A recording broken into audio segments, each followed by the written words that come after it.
Hi, I'm Jennifer Strong from In Machines We Trust, and I'm this week's guest on MetaPod. You're listening to MetaPod, where we unpack the web's most interesting podcasts and the stories behind them, hosted by Wendy Morrill and Kevin May.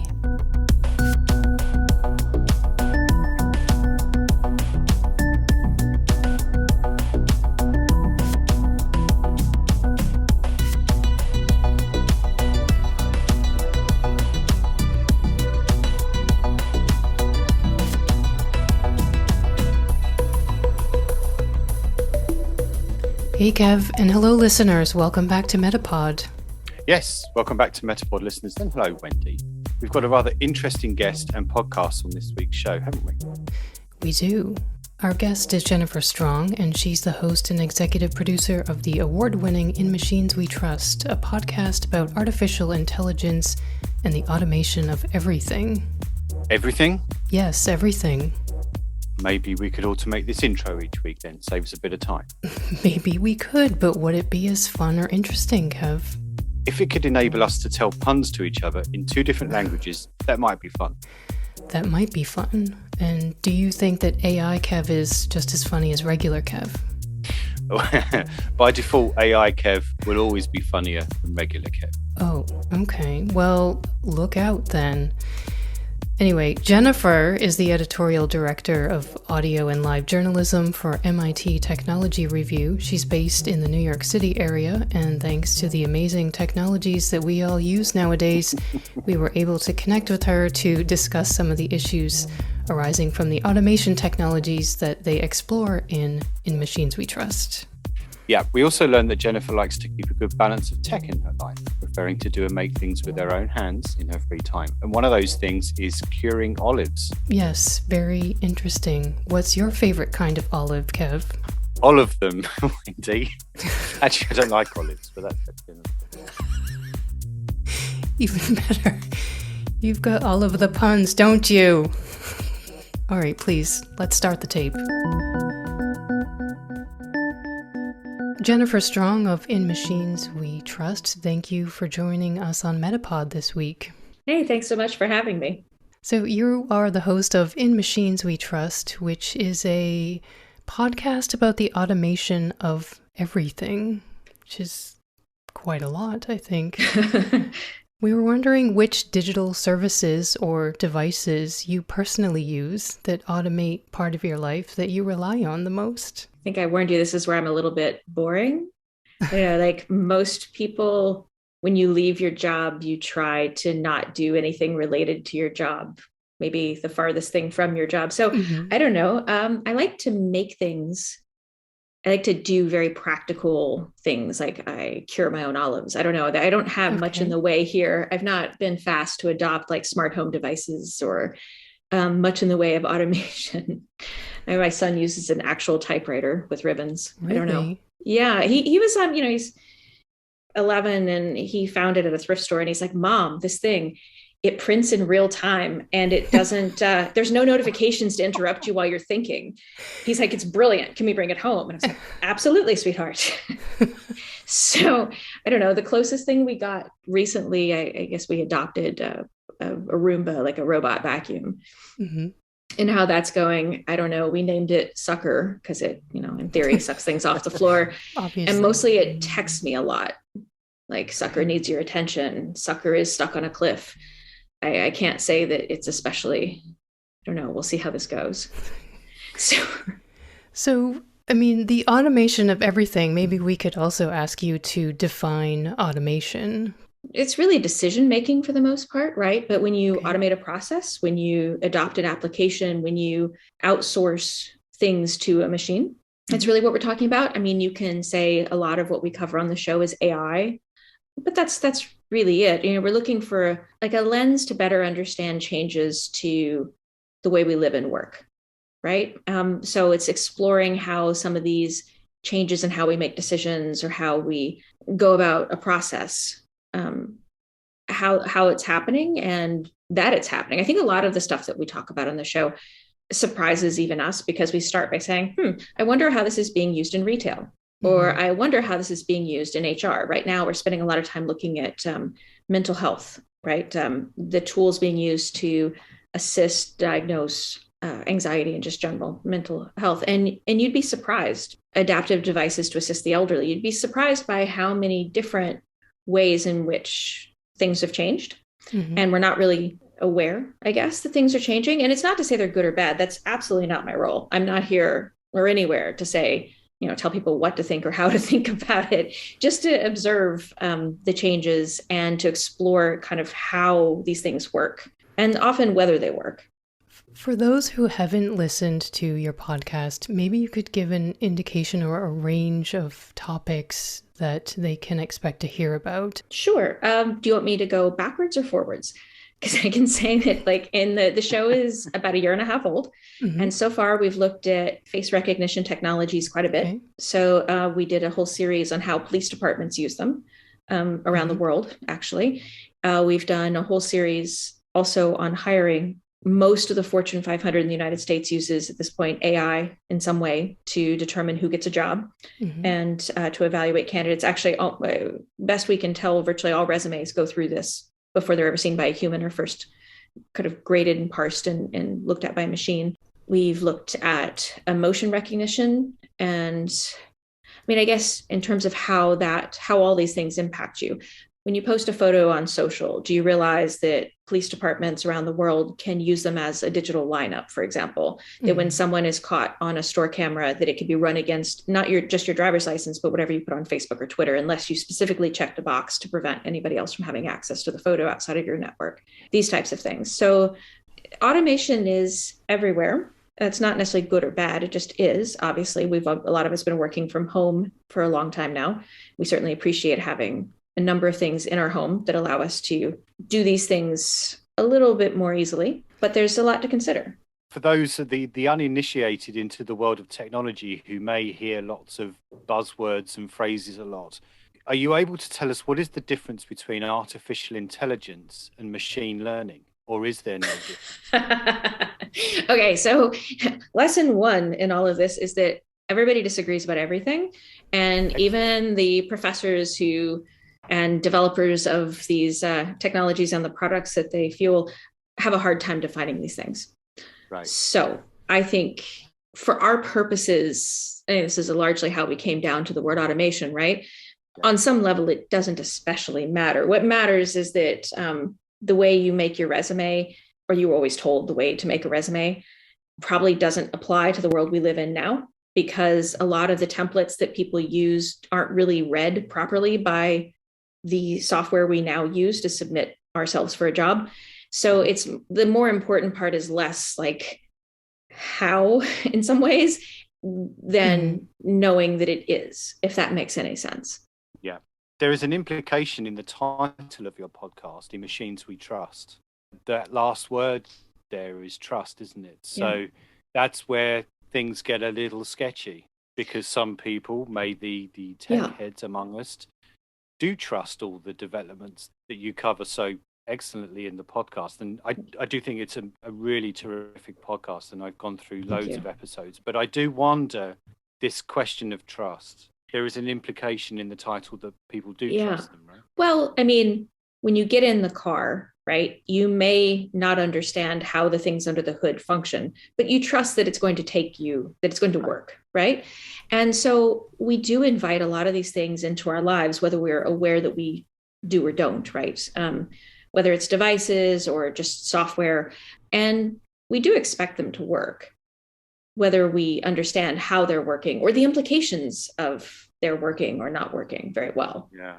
So that's really, it was the origin of the show, these long conversations about the nature of trust and what it means to trust. And much more so in many ways than the questions around automation. I come at this as a former policy reporter. And so I like to pick at things and try to understand or see the unintended consequences. And I'm just inherently very, very curious. Would you agree, though, that there is generally an inherent lag between someone telling us a piece of technology is trustworthy and the wider populace deciding that they trust it? And the example that you always give is, when the internet came along and people said you could pay online, people were, hang on a second, and then over time that they got it, and then you could pay for things with a mobile phone. And I remember my mum saying, wow, we're not going to pay for anything with a mobile phone. And now we're in that same kind of thing with biometrics, and perhaps to a lesser extent around cryptos and things like that. But that's just the way technology works and develops, right? Yeah, absolutely. I mean, we did actually an episode on payments, and as a reminder, as we were going through a lot of writings over time about payments, just how weird it was to take a piece of plastic, right, and pay that way too at one point. Like, all these things are novel until they aren't. I mean, you don't know until you try, right? I like to say sometimes that we needed to invent cars before we knew we needed seatbelts. And like, there's a lot of making it up as they go. A lot of founders, well, as I just said, folks who teach about these technologies, who develop them, invent them, create the applications we use, run companies, often have a very hard time telling you how they work. And it's not because, it's fundamentally hard to understand the ways in which some of these decisions are made. We hear black box thrown around a lot. And then you also hear proprietary thrown around a lot, because if they could tell you how they did it, then maybe you'd do it too. And so the problem is when you start applying, these things about black boxes, unknown decisions, and unknowable decision-making processes to things like bail, like who gets out of jail, right? Where there should be a knowable process. We should know more than, right? Anything that assists a judge to a sentencing, or that helps social services decide who gets access to what. I mean, these types of things, if that makes sense. But fundamentally, the thing that I run into a lot is this question of, okay, but whose job is it? Like, the judge is not going to build the algorithm, right? But the company that made the algorithm, that can't tell you necessarily what's in the algorithm, otherwise they'd be giving away their intellectual property. Also, they're not social workers or judges or teachers or hiring managers, HR experts. So like, and in the US, these products don't require licensing or vetting, and nobody, like, what or who is the arbiter of fair, right? My idea of fairness could be really different from your idea of fairness. So there you are. You just kind of get into this space with something that's brand new. We don't totally know how it's going to impact others, or like entirely what it means. And then suddenly it's like, live in the field making decisions. And we're like, well, it's an off the box, like off the shelf kind of product that we bought. So we expect that it works, right? Otherwise, would it be on the shelf? It's a good point. Yeah. I mean, one of the things that I'm quite intrigued about is that, I understand quite a lot about technology. I write about technology just like you, but I write specifically about travel. But interestingly, with the show, I'm curious about how you've managed to strike the balance between it being for just, okay, let's use my mum again, my mum to be able to understand it, and some of the academics at MIT to understand. Oh. How have you done that? You hit the nail on the head. So the birth of this whole thing came when I was ready to build some new things. I'd been at the Wall Street Journal. I'd actually been there twice, and I was leaving the journal and deciding what to do next. And I was at a conference, and I bumped into Gideon Litchfield.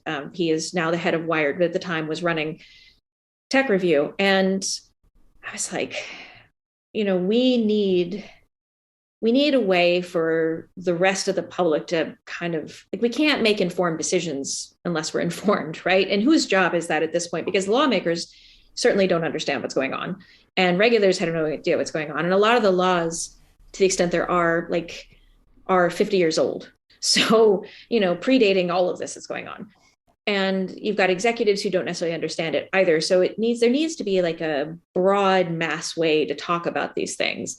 And now, how are we going to do it where everybody feels like they got something out of the experience, right? Mm-hmm. Like, how do you have so that the experts learn something too? And maybe I should back up and say something I learned during my time at the Wall Street Journal is, like, you may be an expert in insurance and you may know a ton about insurance, but absolutely nothing. And you may know how like crypto and all these different things like impact your specific, but if you go like 5 feet this way, have no idea how the person next to you, right, how their line of business is impacted by all these things.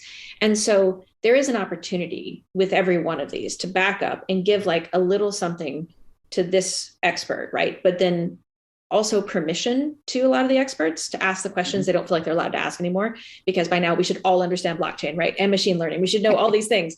But in reality, nobody does. I mean, they kind of might a little bit, but if they have to actually explain it to the guy next to them, they're lost. So we think about this mix of trying to, how do you make the explainer that lets you go to Thanksgiving dinner in the US and know enough about something that you're, present, but also can help you be just like a better informed citizen overall and better at your job. Yeah. And if we do that, then it gives us enough space, I would guess, to not be so worried about, oh gosh, this super duper expert with this like narrow line of thinking versus, say, my grandmother, how do I talk to both of them at the same time? I mean, it's sort of the beauty of podcasting also, though. That's true.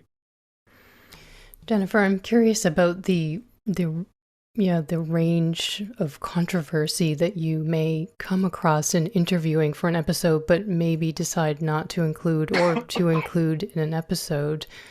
Sometimes it feels like some of the episodes are not particularly controversy, or you've balanced that quite well, I suppose. So I'm just wondering if you can speak about that at all. I think, it's interesting. I've gone into multiple projects now, just assuming that I'm going to be hacked or screamed at, right? Like it's just one of those, and you're okay with it because like journalists, it's fine. It comes with the territory. But really so far, it's not my job to say that this is right or wrong. And I don't think it's more that we just need to understand it. So people have spoken to us, I should say, creators of technologies and founders of products that I wouldn't have expected to talk to us, right? Like early on, the founder of Clearview AI just came on the show and was happy to talk about how he'd scraped billions of images from the web and was helping, ICE, police departments, and others take social photos and match them up and arrest people. And we didn't expect, like, that was a cold call. And there was no yelling. We talked for like an hour and a half, because it's my job is to ask a whole lot of questions. I don't claim to have a whole lot of answers, and people can answer my questions or not. When they don't have answers, I do, as long as it's like germane, I do try to make some of that clear. And something I spend a lot of time thinking about is like how, especially when audio is like condensed, how do I present something that's authentic to the moment that passed? So how do I clean up a voice enough that if someone has a speech impediment or something else, that it's there, it's representative of the person I spoke to. We're not going to sanitize anyone. And I don't, accents are on the show constantly. I came up through radio where nobody could have an accent and all this. I find that deeply troubling. We have accents, we have speech impediments, they're all there, but we do curate enough that it's still clear, that their point is heard, right? Mm-hmm. So that it can be clear. But that's like, it's an art, it's subjective, it's something that I'll never have perfect, I'll never be. I think I know what you're getting at, and I think I have heard it in 2 specific episodes. I think with the Clearview episode, I noticed he had a sort of giddy laugh when he was actually achieving, what his technology was meant to do, that was audible. And I'm walking down the sidewalk thinking, wow, this guy is like in such a state of jolly at the moment that this is working. And I think another one is your episode where there's a man talking about cosmetics or beauty technology. And he's talking quite, from the heart. It sounds like that this really helps people, personally, my perspective would be, well, that's a cultural value that you're sort of assuming goes with this technology, this problem that this technology is solving. But absolutely. So, I guess it's a compliment that you seem to strike a nice subtle balance there, but I'm assuming there is some more range of controversy. Yeah, a lot of executives are very good at not talking about the thing they don't want to talk about. So, and lawmakers as well. So but if somebody has something to share, it's in the show. That's important, right? That's, we don't, specifically that laugh, we held a meeting about that laugh to have a conversation about, it's unsettling. It's slightly unnerving. It's true to who he is. So it's like, if we include this is like in journalism, you can probably imagine that whatever newsroom you're in, you spend a lot of time in these meetings of like going over, like every word that goes in an episode, I will say, gets put under a microscope. How will this be heard? How will this land? Will you be misinterpreted? But also all the sounds as well, making sure the sounds truly happened, first of all. And this is not like a radio play, unless we say it is, like our game show, which was a radio play. But for the most part, making sure that everything is authentic to the situation. And I would say the feedback, we usually get an equal number of people who are mad that we are too positive versus mad that we are too negative, which tells me I think we're kind of getting it up, like, right? Mm-hmm.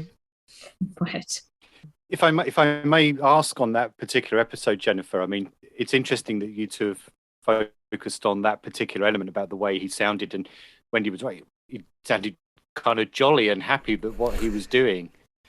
And I wonder, because he did it for people that haven't heard this episode and are listening to us talking now, he did a demonstration of putting some pictures, your pictures, into the system, into the Clearview system, and getting the results. And I wondered how much you were stifling surprise or shock or anger or another emotion when he was doing that. I don't have a good poker face. So I'll just say what you hear, if it's in the moment, is actually, it's what I'm feeling. I tend to be a pretty private person. Actually, there's a part of me that's also pretty introverted.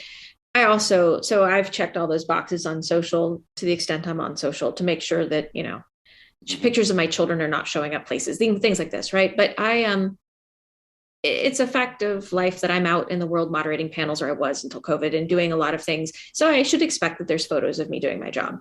That's fine. But it's still a little strange when this person pulls up stuff that is now in police databases everywhere of my face and various, I don't know. It was uncomfortable, and I was uncomfortable. And we were on video chat, so he could see that I was uncomfortable, but he was kind of delighted. And so it was a strange moment that we did talk about whether to include, and ultimately decided that it was journalistically important to let him show himself as he did. Oh, we could talk about that particular episode for a long time, because I think it was one of the best ones that I'd listened to. Oh, why, thank you. I was quite surprised, going back to the jolly part again, that even when he was reacting to some of the questions that you're giving him, that he just didn't seem to arguably recognize that there might be issues. I mean, he was just really upfront about, this is a force for good. We've looked at this issue, and we've fixed this, and we've fixed that. And it was just interesting. Would you say it was a little bit of that kind of Silicon Valley kind of chutzpah that they have? It's like, well, it doesn't matter, we'll just get on with it, right? Yeah. I mean, I would say that is, all people bring themselves to work, right? So our life experiences, who we are, what we think, as I've said earlier, who gets to decide what's a good idea? Or, we bring our cultural backgrounds, we bring our home life, we bring our education, we bring who we are with us. And you see a big range. There is a lot of Silicon Valley, like this techno optimism, right? This idea that tech is going to change the world and save us. That's changed in the last few years, actually. I mean, you think there's now a lot of negativity around tech too. I think, from where I sit, again, it's not up to me to decide good or bad. It is my job to see tech as a tool, I think, and to look more at how people are using it. And then from there, make sure that we're exploring and asking lots of questions. Yeah. Am I allowed to ask, of all the ones that you've tackled, are there any that you've thought, that's terrific, I can see a gazillion use cases for that is going to change the world, and some, and I'm going to reference the one that Wendy did just a moment ago about the digital makeup, which I was walking along the road with my dog thinking, well, that's just, that's great, but it's not going to help many people really in the long term. Would I be correct in saying that maybe you had the same opinion? I'm curious. So this was the retail episode, or did you see the beauty filter or hear the beauty filter? Because we've done two that have looked at the ideas of beauty. And I would say if you heard the retail one that we just reran again recently, where I was in Macy's at the holidays and I stepped in front of an iPad, and this is using the same technology, right, that we're also using to catch criminals and stuff, to look for shoplifters. And it's here on this iPad. As I walked by it, it didn't ask me for anything. I didn't opt in to give my biometrics away. I walked by and suddenly it shows me with all this makeup on. And it was like surreal. You worked with my mask, you pull my mask down. I've got all this gloss and everything else. My producer, he's standing there. He comes by, suddenly he's made up. And it's just like this harmless and also, wow, this is the same biometric data that one day will replace my driver's license, probably my ownership, like education, like this information about you, your biometric data is probably, if we think social security numbers or like passports are privileged or precious information that you wouldn't want falling into the wrong hands, like your face is your face. You're not going to go renew that one. So, and if it's the way we represent the property, right? I mean, maybe after this next episode, but once you hear the one that's actually about, the beauty standards episode, which we're going to rerun here in a couple of weeks as we're gearing up for the next one. That one was, folks have made businesses not just out of filters and finding ways to present yourself on Instagram using AI to work on your digital self, but also to tell you which surgeries you could have to help you better fit a beauty standard internationally. And so this was a guy who was very excited about plastic surgery in the belief that it would allow people from various backgrounds to adhere to a beauty standard that would help them succeed in business. They believe there are metrics that decide how likely you are to be promoted in various lines of work, and they can help you achieve those goals with surgery. That was the one I thought both of you might initially be referring to, because that was definitely one. I remember he was somewhere else in the world where it was very late at night. And so I was sitting here at this table taping along with one of my producers, Tate Ryan Mosley. This was her story idea after watching some of her cousins play with these filters, or just, kids, like middle school kids, adjusting their faces for their friends online. And she came across this. Anyway, he gave her a report on her face, and they went over the report while I was on the line. And I was just like, that one, I was gobsmacked. I mean, context, this is a beautiful woman in her 20s who is the daughter of a professional athlete. And they're talking about cutting up her face to, I don't know. It was, but for the whole team, we spent a lot of time after that one going, okay, so people pretty much, they accept that their phones have software that can take away their double chin and make their eyes wider and all this. And right. So if editing a face is fine digitally, then I guess people might feel fine to edit their faces in the real world. But right. Yeah. It's kind of all I can say. Because almost you could just leave that hanging there, because when you just kind of wrap your head around what that's trying to do and where it might go, it does get a bit unsettling, right? Yes. I have 3 children, and one of them was awake down the hall and heard some of this happen and came out afterwards and was just like, just want to give you a hug, Mom. That one was a lot. Okay. Yeah. In terms of things, I mean, food, you think about the future of food and food supply, that one can be, I mean, there are all kinds of issues there too, right? Like, you think about equipment and who does the farmer own an equipment? What if they're in a space where over-the-air updates can disable their equipment, or like, I don't know. There's plenty to think about there too, but also we have machine vision that can reduce pesticide and herbicide inputs by like 75-80% now, meaning a camera sees something and says, oh, that's a weed, let's spray it, versus just blast the whole field. So there are like, it's not that everything is bad. And that's like my challenge for this next coming year, really, as we try to grow up the show, because we're a niche show, right? We don't publish a ton and all the time, and we're going to grow it up this year.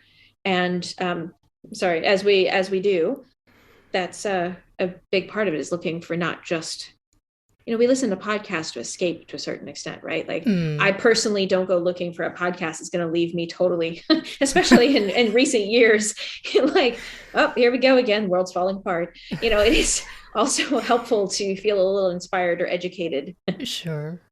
Well, I mean, on that point, sorry, Wendy. I mean, on that point, there is so much of it of the show that is inspiring. Oh, thank you. I feared for a moment then we were getting into just being a little bit negative, but there are so many applications of the things that you've been discussing on some of the episodes that are just terrific. And I'll give you an example. Then, my wife is a speech and language therapist, and your episode about ALS, where the husband was helping his wife communicate and look out for various things. She was just intrigued by the whole thing, and she's working with another organization that interprets people's speech so that they can hear better. So that's just a really great example, I think, of something that's very positive. It's nothing to do with retail and making us wanting to buy more stuff. It's Right. it's stuff that actually helps maybe just a small amount of people, maybe a lot of people. So I don't want people that are listening to us now to think, well, this show is just doing stuff that's not very helpful. The reverse is very, very true. Thank you. I feel like, to go back to elder care, actually, that's one that was a story I worked on 4 years ago that I want to update now because, depending on your perspective, a lot of sensors being used to watch over the elderly and by their caregivers, it's either a surveillance state or it's freedom. It really depends on your point of view. But then you go the next step and it's like, okay, but does it work? It's like Right. that the stage that I was going out to observe, 3 or 4 years ago, you'd have these sensors in a kitchen that could tell if the air quality changed. I'm like, well, okay, but does that mean the house is on fire, that they cooked breakfast? Like, it's just, it's like the air quality, and opening a smart pillbox is not the same thing as swallowing what's inside. A motion detector, if it catches your dog moving around, doesn't tell you anything about the person moving about the house.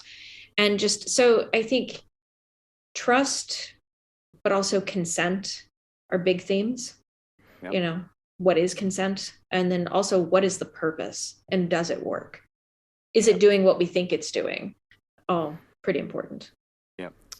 Jennifer, you have some shorter episodes, or the ones I listen to anyway, are in the format I Was There When. And yes. These are some short oral histories from the front line, I suppose you could say.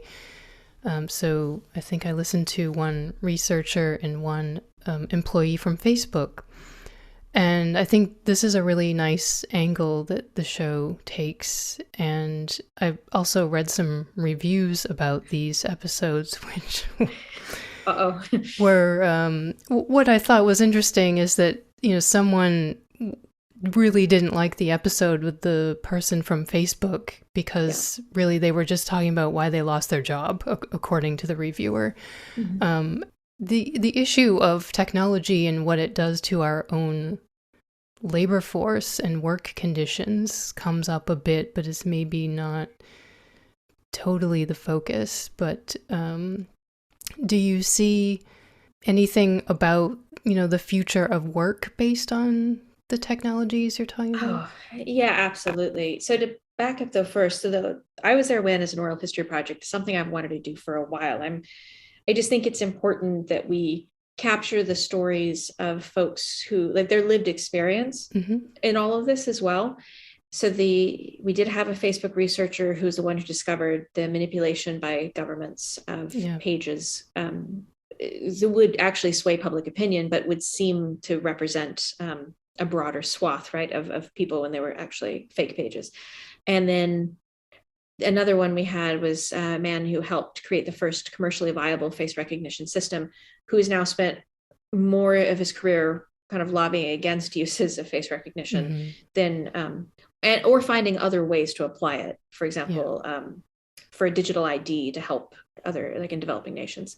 So we're going to tape a whole bunch more of those. We're also working to build kind of a listening gallery, or also recording space in virtual reality where folks can go and leave their stories and also listen to stories and talk to other people who are in the gallery about these stories. Okay. So that's something we'll be rolling out over the course of the year. In terms of future of work, there's a lot to be said. Again, I don't want to give away too much about a particular story we're working on, but what is surveillance versus what is empowering and giving you the freedom to work from an unconventional place? I think of education in particular, because we're talking about minors most of the time. Like, what is too invasive when you watch someone take a test, right? Versus and scanning for keywords. We're thinking about a teenager in particular who had a really rough go with a mental health issue and then generally a health issue. He attempted suicide. And later, when he was asked to write about the hardest thing he'd ever been through, wrote about his experience. But it software that scans for key and trigger words picked that up, and it opened an investigation into his family years after he had overcome this terrible thing and was brave enough to write about it. And so I'm sure that was not the intention, right? Not of the school district, not of the software maker. So figuring out like how these things which allow us to catch problems don't create the problems will be an ongoing thing, I think, for a very long time. And then also that balancing that question of surveillance versus freedom. I mean, to go back to the Facebook example, I mean, I think I finished that episode feeling like that was quite a heavy responsibility to have no support for. Yes. And I can only imagine that there's plenty more of that going on, and that there will be even more of it in the future. Yeah. Which is fairly disturbing, I think. Would that be fair to say? Or? It would absolutely be fair to say that for every... Sorry to bring the mood down again. No.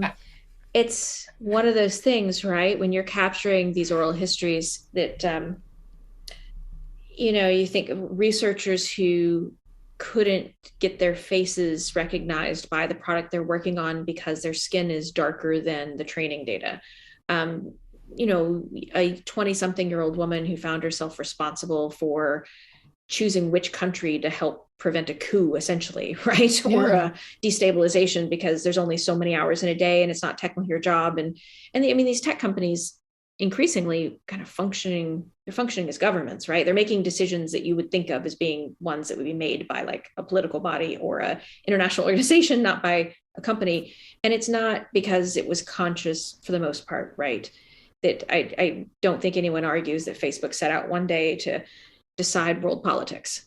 But they can be the net effect of the changes we see, right, to society and the ways in which we use technology. How do you represent, I guess, all these different voices? It's going to be one of our big challenges, I think, this year as we try to collect dozens more stories from individuals, making sure we find the people who are on the front lines who may be carrying these very big burdens. Mm-hmm. And like, there's not like, where do you find them, right, to come talk to you? So it's not just a bunch of aging executives remembering this moment in their career, right? Right. It will be a delicate thing. Just related to this kind of subject, I mean, and we kind of touched on it a little bit when we were talking about Silicon Valley, Jennifer, about 10 minutes ago. And you said, well, that is changing. And do you sense then that the narrative, there is, the talk of big tech is now often seen in a negative rather than in a positive? Yeah, and I do. And I think, Facebook, Google, less so Microsoft these days, they used to be mentioned in the same breath, but it is Facebook, Google, perhaps Twitter, Apple and Amazon and organizations like that. And I wonder how that kind of perception of big tech is going to evolve in the future, do you sense? I mean, are we going to accept that they do some good in some respects, and once they sort out some of their arguably heavy-handedness, that some, an accusation that's leveled at them and their encroach on, monopolies and things like that, do you think that policy, to go back to your previous role, and legislation is going to sort that out, or are they, in the same way that petrochemicals and big tobacco were so powerful 10, 15 years ago, and they were hard to unseat? I tend to go back, I'm trying to remember which face recognition episode it was, where we included a bit of Kara Swisher interviewing Eric Schmidt. Yeah. So, and, talking about how face recognition was the first technology that Google decided not to pursue. And if they just assumed that would be sorted out by governments in the near future, it would be regulated. And of course, I'm not sure how long ago that was now, 10, 20 years. It was a long time ago that when he said that, and we're no closer now than we were then. This said, I do think it's largely a question of what kind of world we want to live in, right? It's like, it is a choice to let companies self-regulate. And it is a choice to decide not to define something like, there are a lot of industries in this country and others that, you need a license to sell a certain type of product. You need to meet a threshold of, you know, accuracy, and also to define even what accuracy would be. Go back to the hiring series. Gosh, we tried so many different products out, and you may have caught two of the women I was working with are native speakers of other languages, and one of the this was specifically software that was used to decide if somebody could work in a call center and like do customer service, and it was evaluating your English for that job. She answered in English once, got a score, and just for the heck of it, she did it again under a different profile, just speaking German, and she still passed. She still came up as like competent in English. And it was like, so our brains are racking with all these very complicated answers to this thing, like, oh, well, is it because of similarities and cognates? It could be this. We're like calling professors at Northwestern and other places, like, what could be the explanation? And so she's a professor at NYU. She got one of her students to come on and do the test just in Mandarin. And still, like, she did quite well. And so at which point we're like, wow, okay, we call up the company, and we're not really sure how that, speaking of controversy, we're not really sure how this conversation is going to go. It's like, so we tried out your project, we passed, we didn't speak English, and we left that in the tape too. He laughs, one of the chief scientists kind of laughs. He's like, well, congratulations. And we're like, and he gives us the song and dance about how his product is helping companies find people they never would have gone after, in the past. I'm thinking, true. Probably you wouldn't have hired the person speaking Mandarin for an English customer service role. Like, I don't know. But he says it's actually checking the cadence of voice, and it was looking for confidence or implied confidence based on your cadence. That's crazy. It was unique. I mean, as an experience as a journalist, I had to kind of hang up after that one and go, okay. We had another executive who semi-broke his NDA to talk about an experience he had, because these companies, they also have to think about their own liability, right, when they take on some of these products, especially depending on the size. And so they were vetting some products for hiring and just trying to make sure that they worked as they, a long way of saying that the one product they were looking at had sort of looked at their current staff, successful employees, and were supposed to help recommend the resumes or of other people who might be successful at their company. And what it came back with was that, like, Jared and playing lacrosse, not in college, but playing lacrosse in high school, were excellent indicators of success at their company. But again, what data are you training on? And I guess maybe they'd had a few Jareds working there over time. Of course, that would have automatically, Jared is a name typically possessed by a male.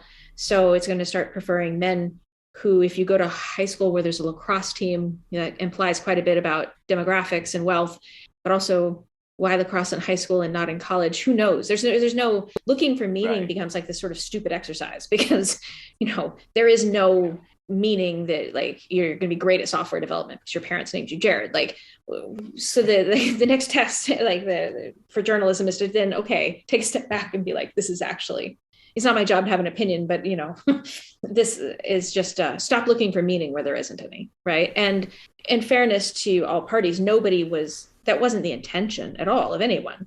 So technology development in the US, I mean, does the US understand its influence globally with technology and all of the other things that flow out of that? Should it? Like, as a US-based journalist covering technology, I'm probably not the right person to answer that question.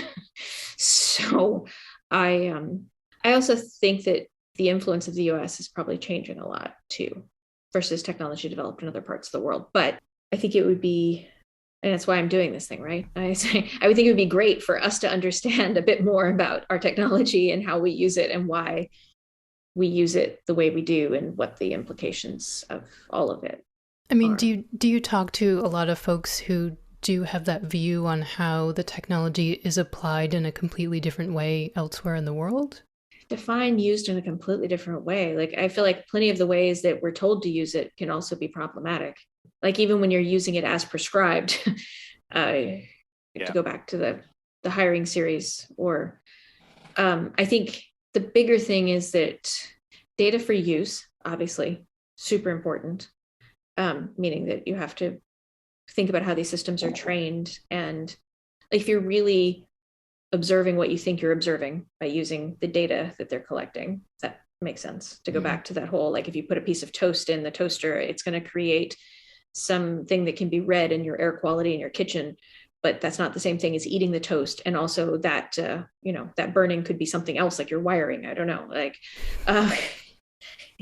so what are you actually learning from this thing that you think that you're now learning? The other thing is that people don't do things in the same way. They don't use things in the same way. And whose job is it to really pay attention to any of that? For example, like the Miami Police Department may decide to use face recognition technologies in a very specific way, and Las Vegas may decide to use them in a completely different way. And, it's not really up to Miami to decide what Vegas does. Is it up to anyone? And some of the examples, like the celebrity lookalike, you have footage from a store where there's been a theft is rarely great, right? It's a camera on the ceiling and you're like looking down at somebody's head, the light's probably poor, all these things. And if somebody blinks, the face recognition technologies don't necessarily recognize that it's a face with like a closed eye or in profile or from the wrong direction. And so different people have different ideas about what is fair game in terms of, can you Photoshop in open eyes? Is that okay? And as far as we could tell, a lot of people think that's really okay. And a lot of people really don't. So different police departments come up with different plans for what they will do or don't do to change the image. Can you change the lighting? Is that fine? Also, if you run an image through these software systems and you don't return anything, is it okay if you're like, hey, this guy looks kind of like this famous guy. Can I use that famous guy's photo? And that is actually used by a lot more folks than you would think. So you hear Wild West a lot, and, yes. Okay. At the end of the day, who gets to decide what is fair, what is ethical, and what is right? And I think the only way we get closer to that, so even before we talk about using something outside of the way it's used here, the way it's used here is not like a monolith. We use things in a whole lot of ways, and it's kind of up to the individual operator, even more than the individual police department, like how many accounts are, how many people there are, what like the net effect of something is really varies all the time. Yeah. But I think the more we can talk about these things, it might sound like a cop-out, but it's actually what I believe, that the more open, honest communication we have about how we're using something and what we are hoping it does versus what we learn that it does later, the better off we'll be as a society. Did you say, though, Jennifer, that perhaps, we use the phrase Wild West all the time because there are lots of technologies. I mean, and I think, here we are in the beginning of 2022. And I personally think that, the Wild West of technology at the moment is around the world of crypto and Bitcoin and things Absolutely. like that. Would you agree with that? Yeah. Yeah. And is there a way, we're getting off the tangent of the podcast and AI and stuff now, but would you agree that that's perhaps and arguably a very difficult one to bring out of the Wild West into, I don't know what the opposite of the Wild West is. Maybe one of my American comrades on here now would tell me what the opposite of Wild West is. Yeah, I don't know. We're hiring somebody to study this issue full time right now at Tech Review. Yeah. So I don't know. I mean, I don't have a crystal ball, and I don't think most of us do. I don't claim to be able to read the future, et cetera, only to try our best to document what we see today. In the same way that like one technology is not used the same way by all people, like this technology doesn't stop where this one starts. And so we also get ourselves into a bit of trouble when we try to separate them entirely from each other because they exist like in an overlapping fashion, if that makes any sense. So it's like very hard to talk about some of this without also talking about AI or also talking about, fill in the blank cryptography. Yeah. So. Yeah. Interesting. And to kind of wrap everything up for us then, Jennifer, I thought one of the most interesting segments of an episode for me, for all of the stuff that I listened to, was the one where they were talking about AI as it applies to sports. Oh, really? And yeah, and there was one particular, and you'll forgive me because I can't forget the names of the teams or the protagonists or anything, but they were talking about how they were using technology so that they could see the direction of people's eyes so that they could watch the gameplay and advise the players, which just blew my mind. They're automating a sport which is completely supposed to be a human activity. It's humans against humans, or humans within teams playing against humans in other teams. And I thought the really interesting part of that, and I think it was yourself that meant, sorry, everybody's out and my phone keeps ringing, sorry. It's like an old-fashioned office. Yeah. Yeah. There's a dial-up over there. The fax machine will start whirring in a minute. Christ in heaven, an answer phone as well. Talk about automation. Right. Technology, huh? Right, okay. Yeah. So one of the really intriguing things about all of that was right at the end. I think it was yourself that said, but in the world of cycling, they're actually rolling all that back because the technology has been there to tell the rider, this is the key moment when you should really up the pace, when this is your opportunity to take over. And the cycling world is saying, you know what? It's a human activity. Let's roll that back. And I just thought that was a really interesting contrast. We've got all this amazing technology. We can do all these amazing things. And it's come back to the world of cycling, which has not been without controversy. Let's face it. It's the one that's saying, let's put a little bit of a break on that. And I thought that makes me so just happy. as a passing comment, it's an interesting thing. No, this makes me so happy because going back to the thing that I feel like that drum that I'm kind of beating, that it says, it's a technology. It's a choice how we use the tool, right? It is a choice how we apply it. It is not a foregone conclusion. And just because we start doing something doesn't mean we're doomed to do it forever, in the same way. And so I think the more we can make these choices be conscious choices, right? And the more we can think about the actions we're taking, the better off we'll be. Yeah. I think that's a rather nice note to end on. So thank you very much, Jennifer Strong from In Machines We Trust, for joining us on MetaPod this week. We really appreciate your time. Thank you. Yeah, thank you so much for having me. Thanks, Jennifer. Thanks very much, Jennifer, for letting us throw a wide range of questions at her about the real-world applications and consequences of AI. Indeed, much appreciated. Jennifer's insights on issues around decision-making technology are presented in a really nice, accessible way in the podcast. So if you haven't yet listened to In Machines We Trust, we recommend that you do so. You're likely to find a topic that's interesting, if not relevant to your own life and work. And Jennifer, please let us know if and when you start the first podcast about olives. We should note that Jennifer is also executive producer of The Extortion Economy, a podcast about ransomware epidemic, a show that we will soon feature on MetaPod. It's a 5-episode podcast series examining how ransomware works, meaning who are the players and what sorts of dynamics and risks are involved. We'll be talking to Meg Marco, host of The Extortion Economy podcast, so please stay tuned for that.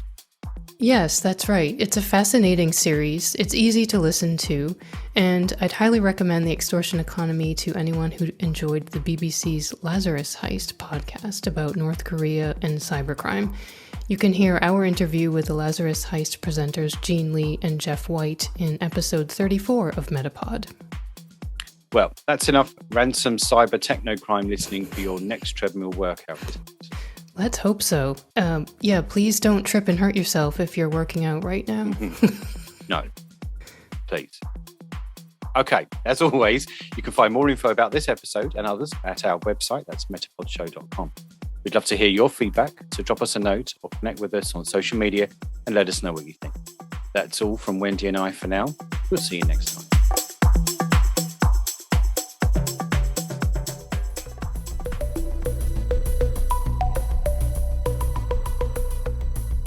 That's it for MetaPod this time. Thanks for listening. MetaPod will be back soon with another unpacking of the web's most interesting podcasts. But in the meantime, make sure to subscribe at any of the usual places you find your other favourite podcasts. We'd hate for you to miss upcoming episodes, and we'd love it if you left us a review. You can let us know what you think of this episode by going to metapodshow.com. We'll see you next time.